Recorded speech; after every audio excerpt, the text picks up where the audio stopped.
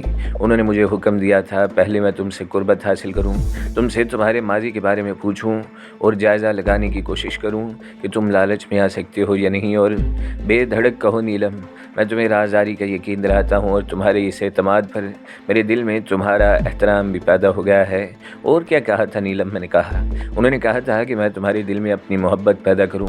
یہ بھی کہا تھا انہوں نے کہ اگر تم بیگم صاحبہ کے مددگار بن جاؤ تو اپنے مقصد کی تکمیل کے بعد تم دونوں کو یکجان کر دیں گے۔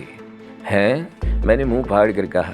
نیلم نے نگاہیں جھکا لیں۔ اس کے چہرے پر نہ جانے کیسی ملی جلی کیفیت نظر آ رہی تھی۔ یہ ان کا کہنا تھا، سکندر، یہ بڑے لوگ غریبوں کو اپنا کھلونا سمجھتے ہیں، وہ سوچتے ہیں کہ ان کا سوچا پتھر کی لکیر ہوتا ہے، وہ جو کچھ کر سکتے ہیں وہ کسی اور کے لیے ممکن ہو یا ناممکن۔ تم نے ان کی ہدایات پر عمل نہیں کیا نیلم؟ میں نے شرارت سے مسکراتے ہوئے کہا۔ کیا؟ اس نے پوچھا۔ مجھ سے تو آج تک تم نے ایسا رویہ اختیار ہی نہیں کیا۔ یہ سب کچھ کسی کے کہنے سے ہو سکتا ہے سکندر، دل تو ہر انسان کا یکساں ہوتا ہے۔ اب سکندر، یہ سب کچھ تمہیں بتا کر تو میں اب کچھ اور ہی کرنا چاہتی ہوں۔ میں اب ان کی اعلی کار نہیں بن سکتی۔ میں نے فیصلہ کر لیا ہے سکندر، خدا کی قسم میں نے فیصلہ کر لیا ہے۔ کیا فیصلہ کیا ہے نیلم؟ سارے حالات تمہیں بتا چکی ہوں، تم بھی ان واقعات سے لا علم نہیں ہو۔ میرا دل بھی ہلکا ہو گیا۔ تم نے مجھ سے ایسی بات کی، حالانکہ ان سے زیادہ تمہارے لیے فکر مند تھی۔ میں سوچتی تھی کہ کہیں بیگم صاحبہ اپنی سازش کی تکمیل کرتے ہوئے تمہیں کوئی نقصان نہ پہنچا دیں۔ سب کے اپنے رشتے ہوتے ہیں، کون کس کے لیے کیا ہوتا ہے کوئی دوسرا نہیں جان سکتا۔ بیگم صاحبہ نہ جانے خود کو کیا سمجھتی ہیں، میں بھی تو انسان ہوں۔ بے شک ہمارے درمیان ان تمام باتوں سے الگ رشتہ ہے نا؟ میں نے مسکراتے ہوئے پوچھا۔ وہ چونک پڑی، پھر اس کا چہرہ شرم سے سرخ ہو گیا، پھر اس کی آنکھوں سے آنسو ٹپکنے لگے۔ میں نے آگے بڑھ کر اس کے شانے پر ہاتھ رکھا اور اس کے دوپٹے سے اس کے آنسو خشک کرنے لگا۔ پھر میں نے کہا، اس سے قبل یہ رشتہ تھا یا نہیں نیلم؟ آج یہ رشتہ قائم ہو گیا ہے، ہمیشہ کے لیے۔ اور نیلم، تم نے جو فیصلہ کر لیا ہے وہ میں نہیں جانتا، لیکن میں نے جو فیصلہ کیا ہے وہ یہ ہے کہ اب میں باقی زندگی تمہارے ساتھ گزاروں گا۔ تم مزید کچھ نہ کہنا، تم میری آرزو ہو۔ ہمیں یہاں سے نکلنا ہوگا سکندر، یہاں ضرور کچھ ہو جائے گا، ہم پھنس جائیں گے۔ میں تم سے بھی یہی کہنا چاہتی ہوں، یہاں سے نکل چلو۔ دنیا بہت وسیع ہے، ہم کوئی ٹھکانہ ضرور تلاش کر لیں گے۔ کیوں نہیں نیلم، لیکن تمہارا ارادہ کیا ہے؟ میں نے پوچھا۔ پہلے میں تمہیں یہ سب کچھ بتا کر یہاں سے چلی جانا چاہتی ہوں، تم سے بھی یہی چاہتی ہوں کہ یہ نوکری چھوڑ دو، یہ خطرناک ہے، مگر اب ہم دونوں یہاں سے چلیں گے۔ خاموشی سے میں نے کہا۔ ہاں، اس نے کہا۔ یہ اس سے زیادہ خطرناک ہوگا، وہ ہم پر کوئی الزام لگا سکتے ہیں، چوری کا، ڈاکہ زنی کا۔ بیگم صاحبہ اپنی سازش پر فوری عمل کر کے کہہ سکتی ہیں کہ ان کے ملازم یہ کر کے بھاگ گئے۔ تم نے یہ نہیں سوچا؟ میرے ان الفاظ پر نیلم کا رنگ پیلا پڑ گیا۔ اس نے کہا، ہاں، میں نے یہ نہیں سوچا۔ اب ہمیں کیا کرنا چاہیے سکندر؟ تم ہی کچھ بتاؤ گے۔